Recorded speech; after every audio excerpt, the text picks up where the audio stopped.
검찰이 박근혜 전 대통령에 대해 사전 구속영장을 청구했습니다. 영장실질심사가 오는 30일 예정된 가운데 박 전 대통령 자택에는 유영하 변호사가 방문하는 등 심사에 대비하는 모습입니다. 인양 해역에서는 세월호에 설치된 와이어를 제거하는 등 선체를 옮기기 위한 준비 작업이 한창입니다. 작업이 마무리되면 세월호는 30일 전후 목포 신항으로 출발합니다. 민주당의 첫 경선인 호남권 순회 경선이 광주에서 진행되고 있습니다. 국민의당은 지난 주말 호남권 경선에서 안철수 전 대표가 압승을 거뒀고 한국당과 바른정당은 이번 주에 후보가 확정됩니다. 전국이 대체로 흐린 가운데 저녁까지 대부분 지역에 봄비가 내리겠습니다. 대기 불안정으로 내륙 일부 지역에는 벼락이 치고 우박이 떨어지는 곳도 있겠습니다. 여러분 안녕하십니까? 3월 27일 월요일 KBS 5시 뉴스입니다. 검찰이 오늘 증거인멸의 우려가 있다며 박근혜 전 대통령에 대해 사전 구속영장을 청구했습니다. 박 전 대통령에 대한 영장 실질 심사는 이번 주 목요일 오전에 열릴 것으로 보입니다. 취재기자 연결합니다. 장혁진 기자, 검찰이 제기한 혐의 내용 자세히 전해주시죠.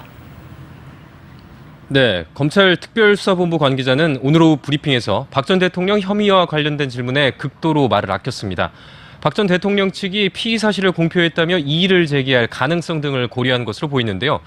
오는 30일 오전 영장실질심사를 열겠다고 한 서울중앙지법은 박 전 대통령의 죄명이 특가법상 뇌물수수 등 혐의라고 밝혔습니다. 검찰 관계자는 특검의 수사 결과를 반영했다고 말해 삼성 측이 주거나 약속한 금액만 뇌물공여 액수로 파악한 것으로 해석됩니다. 다음은 광주와 포항 연결해서 지역 소식 들어봅니다. 먼저 광주입니다. 지역 유통업계가 범죄를 예방하기 위해 팔을 걷어붙이고 나섰습니다. 사회공헌을 위해서라는데 실제로 효과가 있을지 주목됩니다. 최정민 기자의 보도입니다. 신변의 위협을 느낀 여성이 안전부스의 몸을 피하고 비상벨을 누릅니다. 곧바로 도착한 경찰이 여성을 안심시키고 안전하게 귀가시킵니다. KBS 뉴스 최정민입니다. 박근혜 전 대통령을 풍자했다는 이유로 전시가 취소된 홍성담 작가의 세월 5월이 다시 전시됩니다. 지금까지 광주에서 전해드렸습니다. 이어서 포항입니다. 지난해부터 포항 김포 간 대한항공 항공기가 다시 운항하고 있지만 탑승률이 낮아 포항시의 고민이 깊어지고 있습니다. 권기준 기자가 취재했습니다.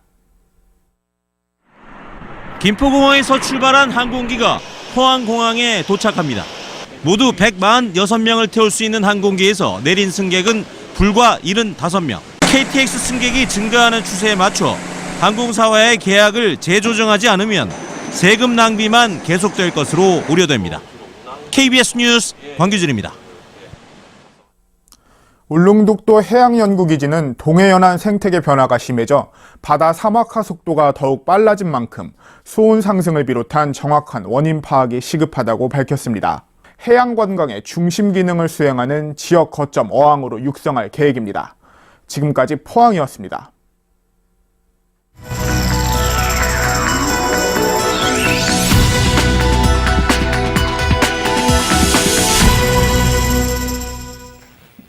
최근 은행들이 대출 규제를 강화하면서 돈 빌리기가 힘들다고 하는데요. 네. 그래서일까요? 복잡한 절차 없이 쉽게 꺼냈을 수 있는 일명 그 마이너스 통장 이용이 급증하고 있습니다. 네, 금리 상승기에 자책 감당하기 어려울 정도로 빚이 불어날 수 있어서 참 위험한데요. 우리은행 김인흥 센터장과 함께 자세히 알아봅니다.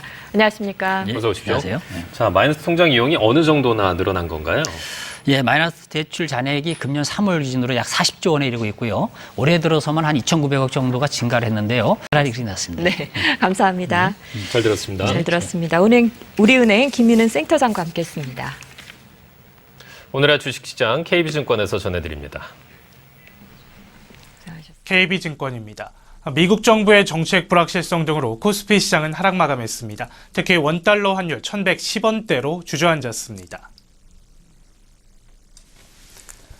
오늘 코스피는 13.29포인트 하락한 2155.66에 코스닥은 1.11포인트 내린 607.07에 마감됐습니다. 오늘 원달러 환율 9원 80전 내린 1112원 80전에 거래를 마쳤습니다. 지금까지 KB증권이었습니다. 한 주간의 스포츠 소식 살펴보겠습니다. 오늘은 김기범 기자와 함께합니다. 네. 어서 오세요. 안녕하세요. 네, 안녕하세요. 자, 프로야구 이번 주 금요일 날 개막하나요? 네, 그렇습니다. 올해 팬들 기다리셨는데요. 네. 프로야구가 드디어 이번 주 금요일 날 일제히 개막해서 팡파르를 울립니다. 그 국내 프로스포츠 가운데 가장 인기가 많은 프로야구이기 때문에 굉장히 팬들의 기대가 큰데요. 그 개막을 앞두고 그 미디어 데이가 열렸습니다. 취재진과 팬들이 함께 모여서 선수들의 출전 각오에 대해서 물었는데요. 오늘 이 서울 용산에 있는 블루스퀘어라는 곳에서 열렸는데 굉장히 팬들이 많이 왔죠. 와. 예. 취재진들도 많이 왔는데 이 프로야구 서건창 선수를 비롯한 주요 선수들이 다 참석해서 네. 팬들과 이제 대화 나누는 그런 시간이 있었는데 역시 이번 시즌의 가장 강력한 우승 후보 어디냐, 모든 감독들이 이구동성으로 두산을 지목하고 있습니다. 아, 걱정을 해야 되는 그런 처지가 됐습니다. 네. 오늘 소식 잘 들었습니다. 고맙습니다. 고맙습니다. 네. 오늘 전국이 흐리고 곳곳에 약하게 비가 내렸습니다. 오늘 밤까지 강원 영서와 경북 지역에는 비가 조금 더 내리겠고 비가 오는 동안 일부 지역에는 돌풍과 함께 천둥, 번개가 치겠습니다. 비가 오기는 했지만 양이 많지는 않아서 먼지를 씻어내기엔 역부족이었습니다. 이 시각 서울을 비롯한 서쪽 지역 곳곳에서는 미세먼지 농도가 평소보다 2배 이상 높게 나타나고 있습니다. 내일도 수도권과 강원 영서, 충북은 종일 미세먼지 농도 나쁨 단계가 예상되고 강원 영동과 충북, 충남, 전북은 오전 한때 농도가 높아지겠습니다. 오늘 밤부터 내일 아침 사이 서해안과 내륙 지역에는 안개가 무척 짙게 끼겠습니다. 아침 기온은 서울 3도, 대구는 2도로 오늘보다 조금 더 낮겠습니다.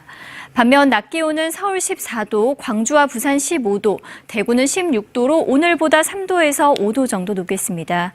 물결은 동해 먼바다에서 최고 2.5m까지 조금 높게 일겠고 내일 밤부터 모레 오전 사이엔 곳곳에 다시 비가 오겠습니다. 기상정보였습니다.